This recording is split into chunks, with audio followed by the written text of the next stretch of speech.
Pemirsa, sebuah inovasi baru diciptakan oleh seniman Naga Sepaha Buleleng. Berbekal kayu bekas yang sudah dimakan rayap, seorang warga berhasil menyulap bahan tersebut menjadi hasil karya seni yang bernilai tinggi. Nah, seperti apa hasilnya? Berikut liputannya.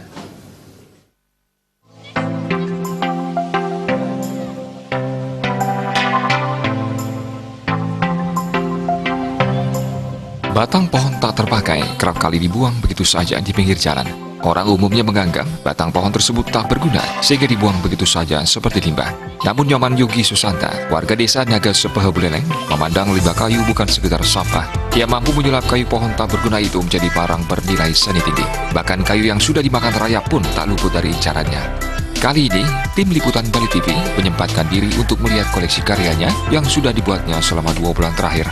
Berbekal bahan-bahan yang ditemui di sekitar pekarangan rumahnya, Nyoman Yogi berhasil membuat patung Dewa Naga yang dinamai Patung Naga Selaksarayap. Namanya terkesan sangar terlihat, padahal bahan yang digunakan berasal dari kayu yang sudah dimakan rayap.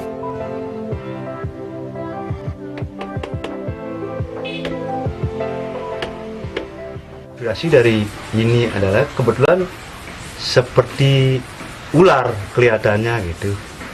Makanya saya punya ide, kita kombinasikan dengan ukiran yang alami dari yang termakan rayap ini. Kemudian kita punya ide untuk konsep naga Cina lah istilahnya. Makanya bersih tanduk dan sebagainya. Ada ininya, sayapnya gitu. Nah, untuk itu oleh karena kita punya keyakinan ya, ini menurut versi orang Cina dan keyakinan Bali juga, setiap identitas dewa-dewa itu pasti punya kendaraan.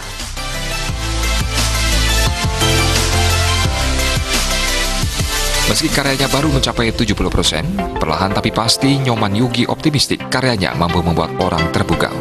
Yogi pun tak menampik jika ada yang berminat, karyanya akan dijual sesuai dengan jerih payahnya selama ini.